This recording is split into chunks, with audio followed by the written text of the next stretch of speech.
what it do? What's up, your girl G here? Welcome back to my channel. Appreciate you for tuning in.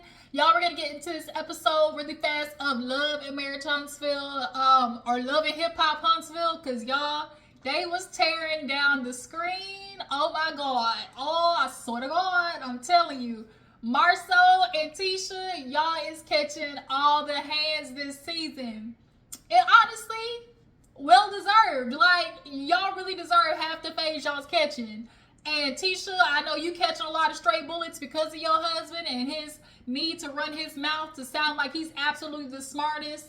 But you know, that's what comes with the territory when you want to act like an a-hole. You know, you're gonna catch some stuff back. So let's go ahead and get into the episode, you guys. If you're new to my channel, I appreciate you for tuning in. Go ahead and hit that subscribe button, become a member of the Juice Box crew. And everybody who's already part of the fam, y'all know what's up. Hit that like button, thumbs up, drop down in the comments, and tell me what you feel about the episode. All right.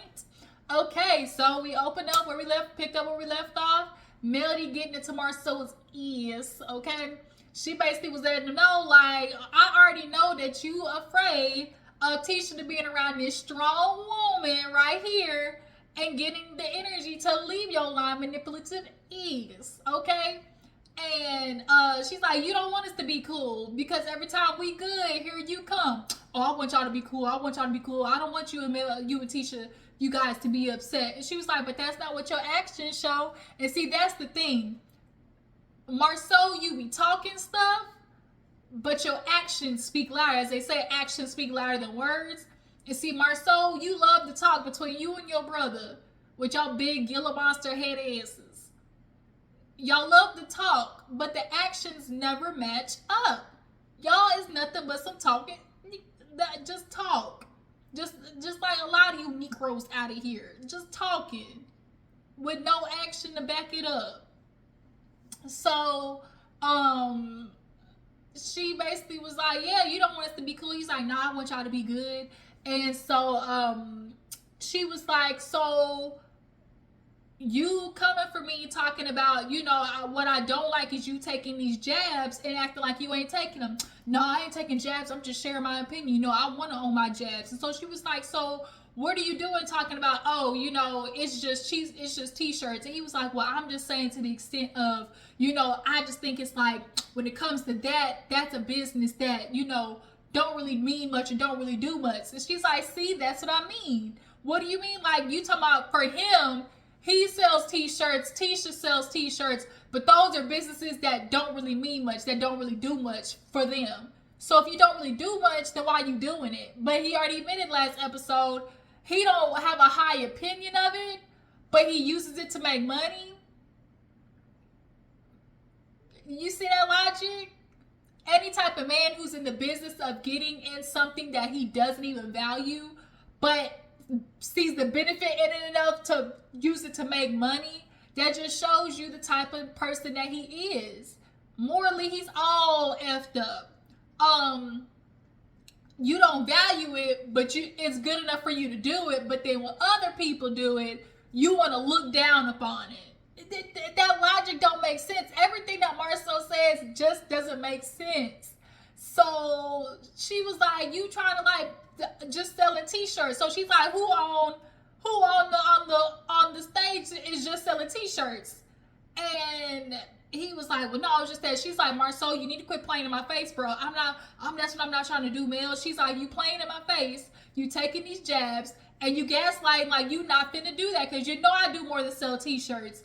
He's like, then he tried to like basically justify by saying, well, the reason why it's different is because we wanted somebody who's in a business that's relevant. So, you know, that's what she's like, because I just got into selling t-shirts now.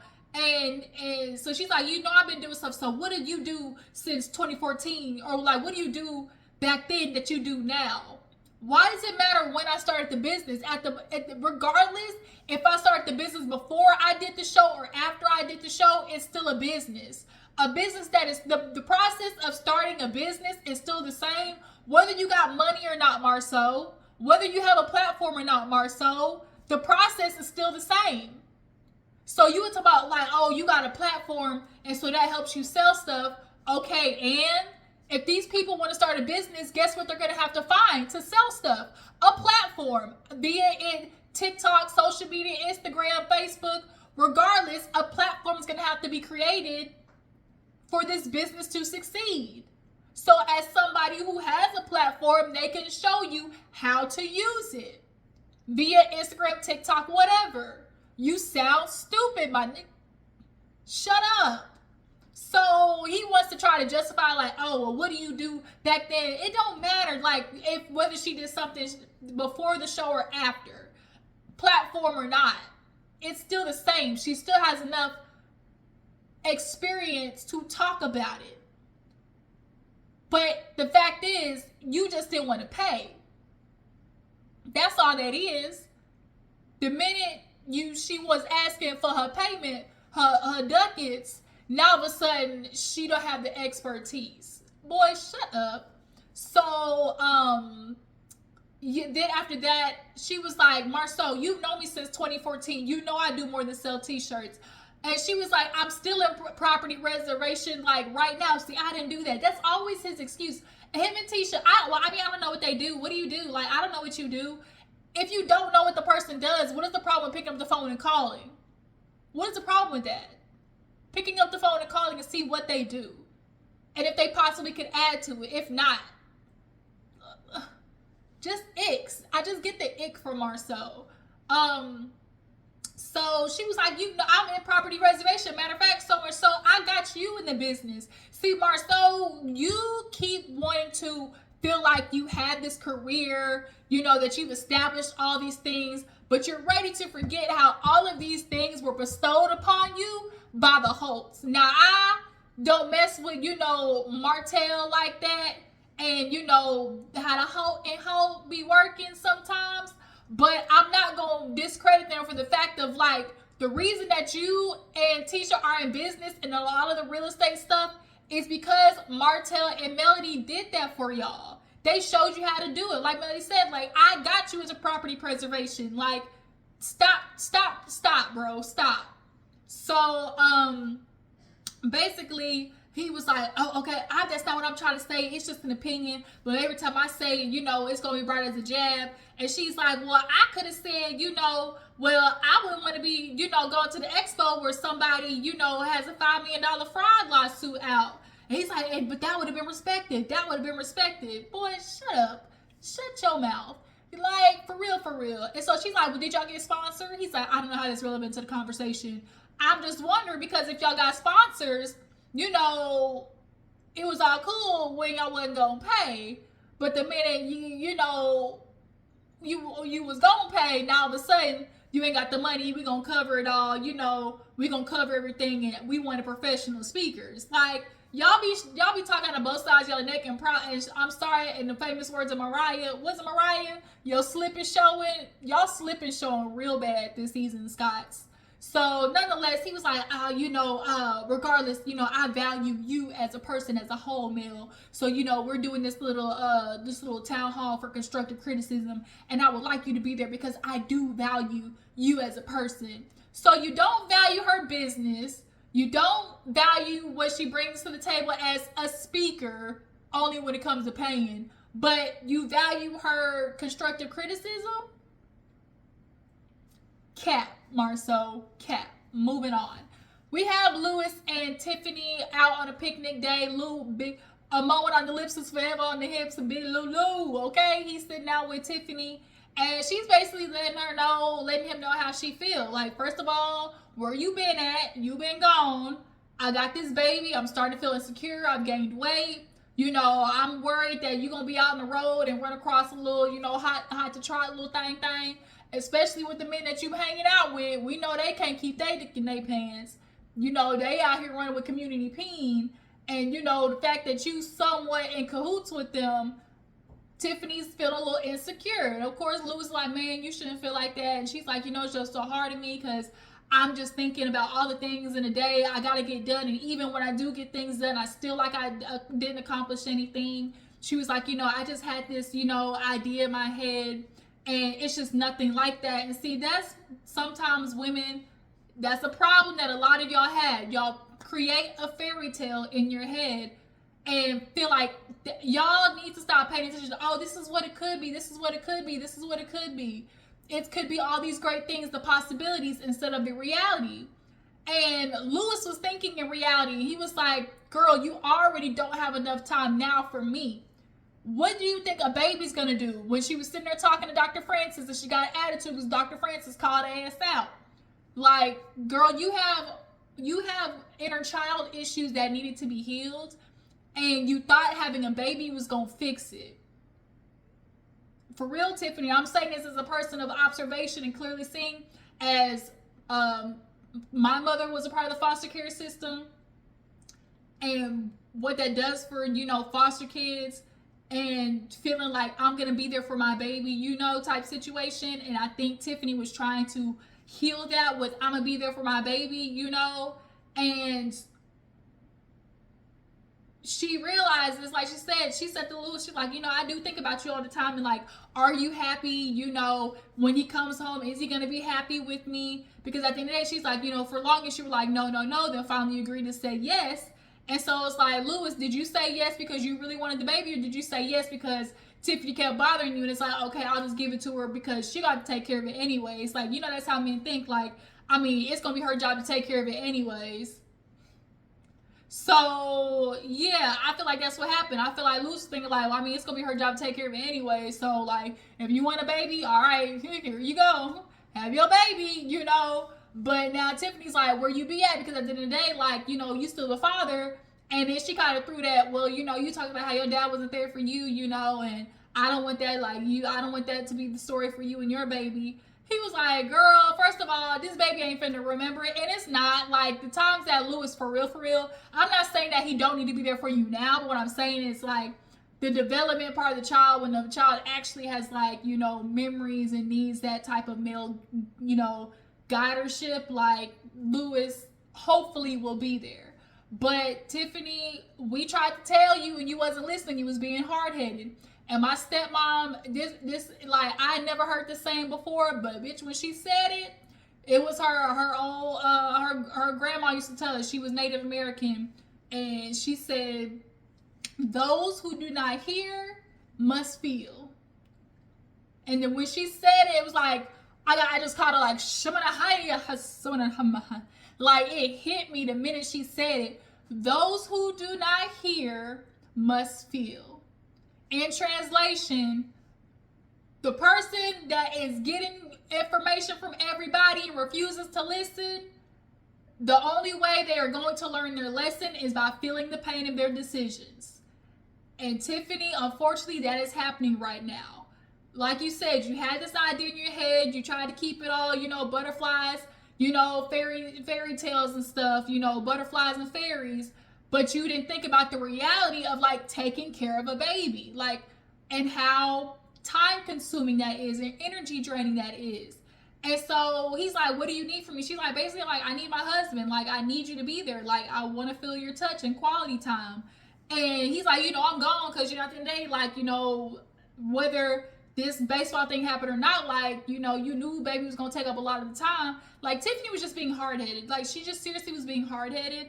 And, of course, she was like, I didn't have that issue with the other two. Like, postpartum, she didn't think that she was going to get postpartum. Like, girl, you dealing with it now. You crying for no reason. Like, all of these things, like, women, y'all got to stop creating that fairy tale in your head and feeling like that's what it's going to be. Like, you got to remember reality. And Lou was talking with logic for a lot of the stuff, and he wasn't hearing it. So unfortunately, Tiffany, I hope you and Lewis get it together. But that was, girl, I really feel for you though, because at the end of the day, like, a baby is present and y'all both need to get it together for the baby, and I hope y'all can. But Tiffany, those who don't hear must feel, and bitch, you feeling it is what we seeing. So moving on, everybody gets together for the roundup, the rodeo roundup. Everybody's sitting down, and basically they start with how, when they came in, Stormy ain't say shit. She ain't say nothing to Marsau. He's talking about, hey, Miss Steele. She walked over and sat down. So they all sit down, and basically they were like, oh, who we waiting on? And he's like, oh, Mel. And he's like, well, speaking of Mel, I met up with her, got coffee, And, you know, Maurice was like, oh, what y'all talking about? He was like, basically, you know, about the opinion of, you know, business and what the Fletchers told back to her. And essentially, you know, I basically told her about, like, you know, how we at the Black Expo, like, if we wanted speakers, we needed somebody who, you know, was in business basically relevant to the community of people that we were speaking to. And because, you know, she has a platform, and then they did like the Love and Marriage Huntsville like tagline across the screen, you know, that isn't necessarily, you know, relevant to the people that we're talking to, and it doesn't make like the business basically like, it doesn't like legitimize like what they're talking about. And so Martell was like, wait. So like, if that's how you feel, then don't that mean that the business y'all have is irrelevant? He's like, well, I said that too. Like, so you're speaking against yourself, Marsau. It's always like when you try to dig a grave for somebody else, dig one for yourself. And that's always what happens with Marsau. You trying to illegitimize Melody, and then you did it to yourself. Like, shut up, always trying to be the smartest in the room. But the problem is with niggas like Marsau, the way they operate in their house when they got a woman like Tisha who just shut up and listen to all the nonsensical things that he says and takes it, and he feels like because that's his everyday operating like that in his household, that he can go out in the world and operate like that, and people are gonna react the same and do the same thing that Tisha do. And especially the women, he tried to pull that shit with Stormy, and Stormy said and he tried to do the same thing with Melody, and Melody said like, and it frustrates the living shit out of him. You can tell it frustrates him, especially with women feeling like, you know, bro, you not gonna play me. Like, your wife, play that with your wife, but don't play with me, okay? Play with your mammy. So, yeah, and so Martell's like, so that means your shit irrelevant. Like, what? So yeah, like, platform or not, Marsau, like I'm saying, like, platform or not, the process of building a business is still the same. It's still the same. And even if she has a platform, she can still talk to people about what it's like building a business, regardless. Like, I can't with him. So Melody comes in literally in the midst of them going back and forth, him and Martell, because he was like, well, no, for y'all, I had a business, you know, and I just from like cutting grass, I started at 1 and built my way up, you know, like that's something to talk about. And so, as she sit down, everybody was like, yeah, man, like Marsau said this. And she was like, wait. First of all, when Melody came in, she was glowing like that. Her aura and the way that, what are they called? Not Shamu. Whatever. What is it called? Akifu? Damn, what's the name of it? I can't think of its Indian name. Nonetheless, she came in looking real beautiful, majestic, and whatnot. And she sat down and was like, well, wait a minute. Okay, hey, y'all. Hey, how you doing? You know? And she was like, well, you know, I did sit down and talk with Marsau, and he did apologize eventually. You know, he eventually did apologize. But as the sake of, you know, for the sake of, you know, constructive criticism, I said, you know, good job on the expo. But we definitely could use, like, you know, breakaway sectors for people who are in different, you know, industries, whether it be makeup, you know, real estate, whatever, breaking them off and having, you know, individual, you know, conversations. So that way they can walk away with, you know, actual contacts and business cards of people who are in, like, you know, businesses with them alike and things like that.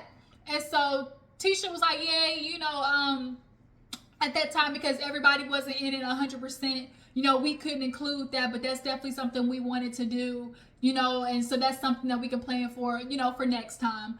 Regardless of everybody being at 100%, like that, you still could have done it regardless or not. Like, that's still something that you could have put in there, but you decided not to because y'all did not plan well. At the end of the day, y'all did not plan well, period.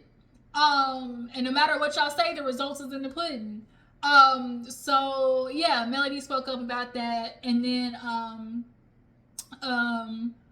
Stormy piped up and was like, she's like, well, you know, I'm definitely coming from more of a motivational standpoint, because at the end of the day, you can give them all the information, but if they don't have like the mindset and the motivation to do so, like, all that don't matter.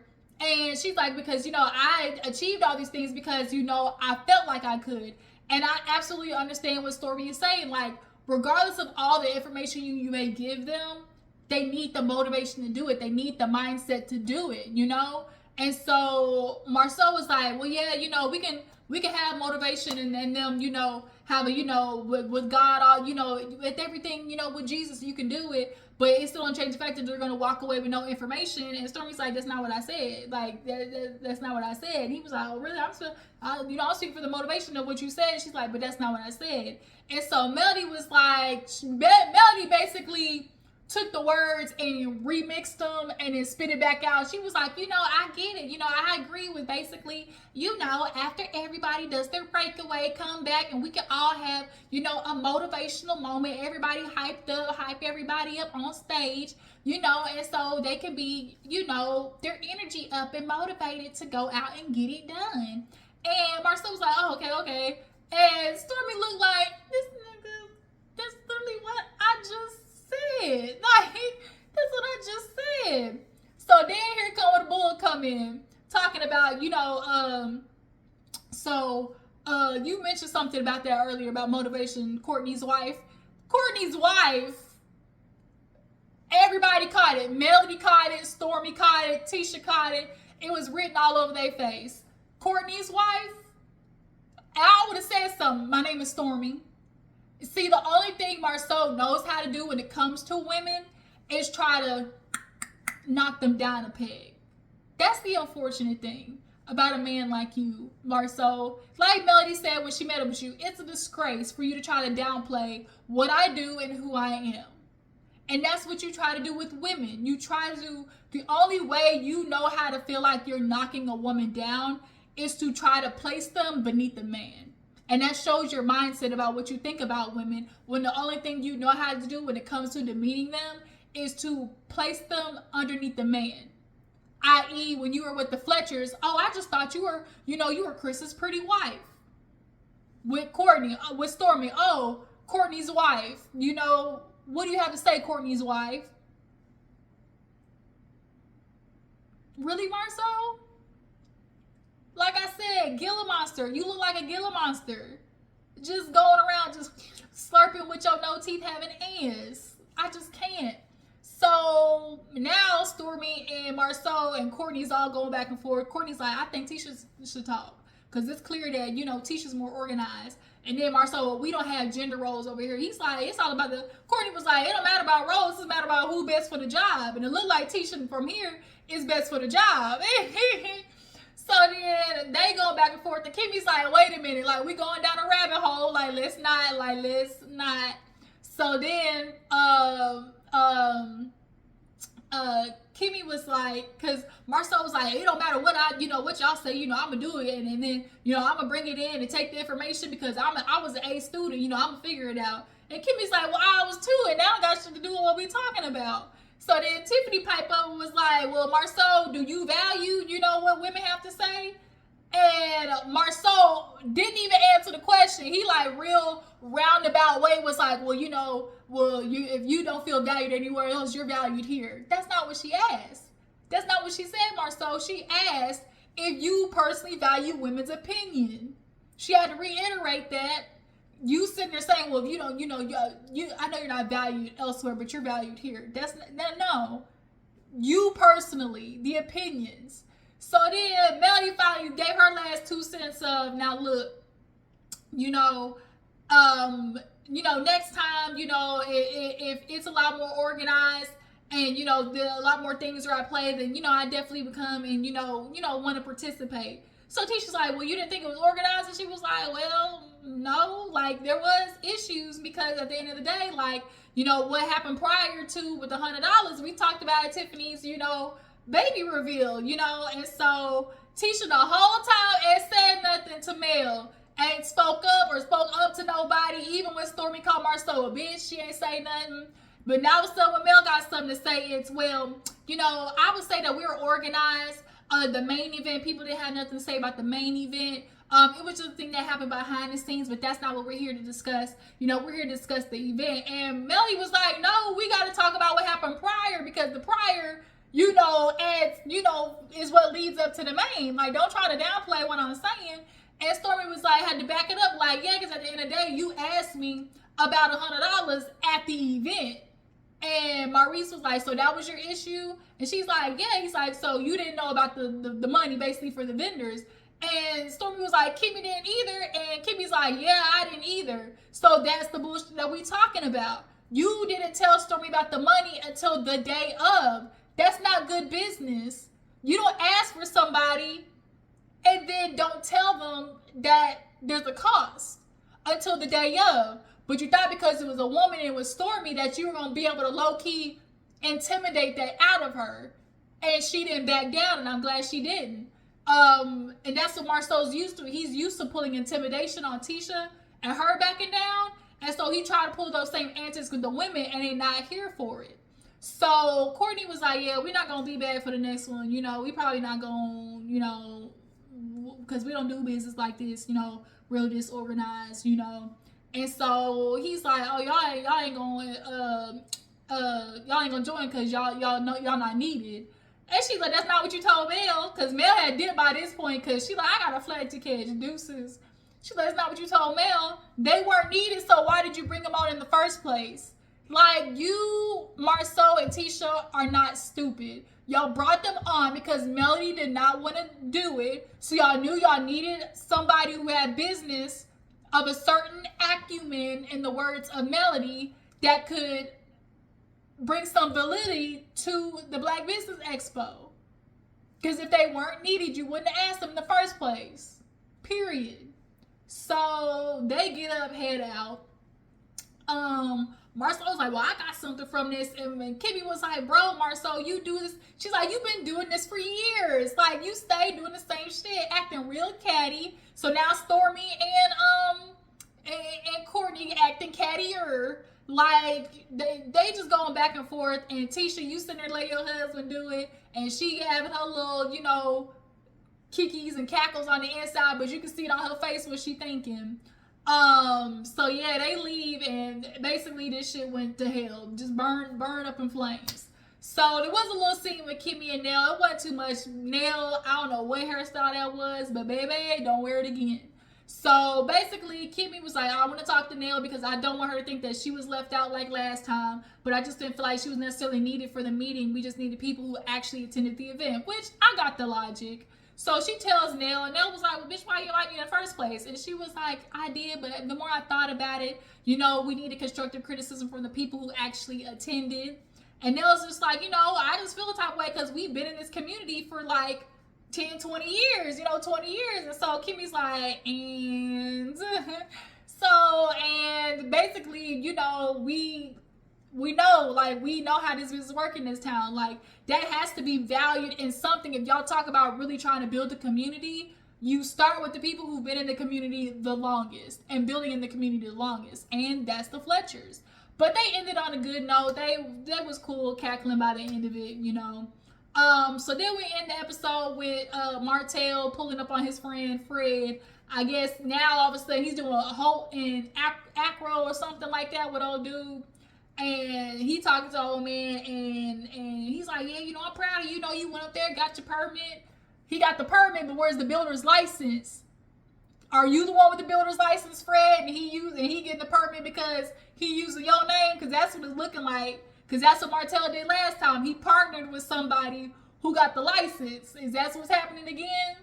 He might have got the permit, but Martell, do you have the builder's license? So he's like, yeah, you know, I'm real proud of you. You know, you got the permit, got the plan. And Martell was like, yeah, you know, ever since I filed bankruptcy. Oh, shit, I forgot about Melody brought that up because Marsau tried to bring that up with Melody. Oh, well, you know, she's like, you know, I'm somebody who had a business that went to $1 million. He's like, but that went bankrupt. She's like, no. She's like, I filed bankruptcy because after my divorce because Martell wasn't finna leave that on me. Like, nuh-uh. So I filed bankruptcy because of divorce. You haven't been through divorce, so if you file bankruptcy, it's because you financially stupid. I was like, ooh. And basically she was like, bro, because you financially effed up. Like, that's why you filed bankruptcy. 2 different reasons, my nigga. Don't be trying to come for me. That part was hella funny when that happened. But yeah, he's like, you know, I filed bankruptcy, but now I'm doing a lot better mentally, emotionally, spiritually, you know, financially. I said, if all them things is true, you doing better financially, then why you still squatting in Chris's house? Speaking of Chris, he pull up, okay? And he asking, oh, what's going on here? He's like, yeah, we building, gonna be done, sell in September. He's like, I'm gonna be listed, listing. Chris is like, wait a minute, listing? He's like, oh, so what's the time limit or whatever? He's like, well, speaking of time, when you leaving the house? And he's like, in a week. He's like, nah, Martell, it's been 2 weeks. Nah, you came last week. Martell's in there acting stupid. You know, it wasn't no goddamn last week I came and talked to you. It's been 2 weeks. Get your ass out the house. Chris in his confessional, he's like, I'm starting to get pissed off because, like, Martell is doing this and, like, you've had time.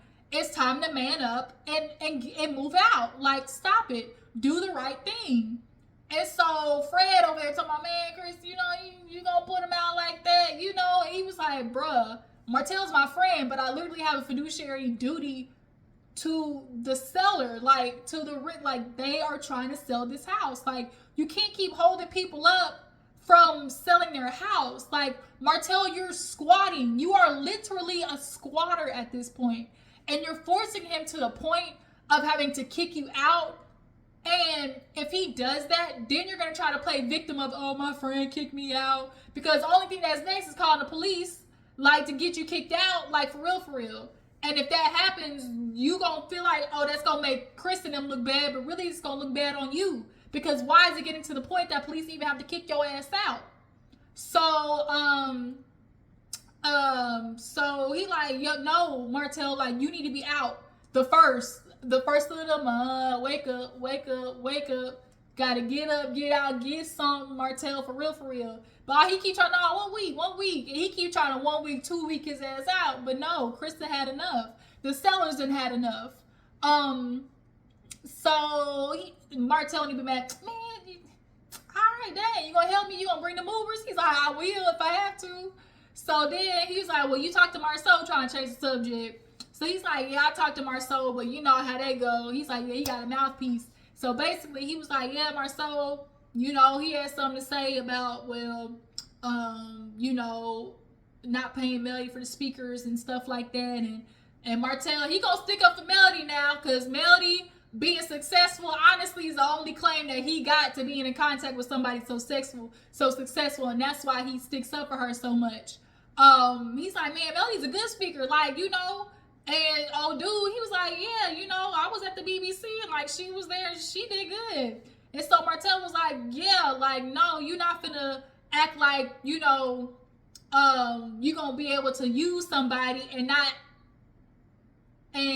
not give them a credit, or basically act like that's not what you're doing, like you didn't use them. I said, the irony. You call Marsau a user, but you using somebody right now, and the man is literally sitting right there in front of your face that you using. So he was like, well, speaking of that, he was like, yeah, he told me, oh, well, speaking of, guess who the owner of Scope now? See, Marsau feel good about himself because Martell out here in these streets struggling, okay, wailing in the wind, don't know which, he too she's to the wind blowing which way because he not stable. And so Marsau feels a little bit better about himself because of the group of men. He's not doing the worst, but he's still in that aspect is forgetting that, yeah, you might not be doing the worst, but the only reason that you are operating at this way is because, like Martell said, you would have had nothing had it not been for me and Melody pulling y'all in and showing y'all how to do the business and buy me out. Literally, that was the plan, was for y'all to buy us out, and that's how it worked. And now Martell's feeling like, I don't like this. Like, there's some fakery going on, and you playing in my face. And he's like, God don't like us, like God don't work with it, and neither do I. Like, we not doing it. Not on duty. And then that's what the episode ended. So yeah, Martell upset. He's like, you're not gonna play me. Like, but Martell, you got, first thing you need to worry about is getting out of them people's house. Like, you really squatting. Like, you for real on TV squatting, my bro. Like, ugh. And you had 8 months. He talking about, you got somewhere to go, Fred? Like, we got somewhere to go, right? Yeah, I got somewhere. Lies. You said it to Fred 2 weeks ago. So yeah, you guys, y'all tell me what you feel about, and then Fletcher admitted that, Marsau and them admitted that they got sponsors. He's like, see, another thing, because Melody was the one who brought up sponsors at that meeting originally. And teacher was like, they were like, oh yeah, like sponsors, we didn't think about that. But they ain't want to tell nobody how much they got sponsored, though, of course, because at the end of the day, if they got sponsorship money, they can put whatever, yeah, y'all paid for it, but y'all got recuperated by the sponsorship money. So y'all was trying to spend the least amount of money possible and then pocket what was rest. Y'all, we see y'all, scammers. Joanna the scammer. Okay, we see y'all. Y'all ain't slick. Y'all not slick. Quit trying to play on people's head tops, the Scots. So yeah, you guys, y'all tell me what you feel about the episode. How y'all feel about the Scots and how they operating. You guys feel like Stormy and Courtney were right in their opinion.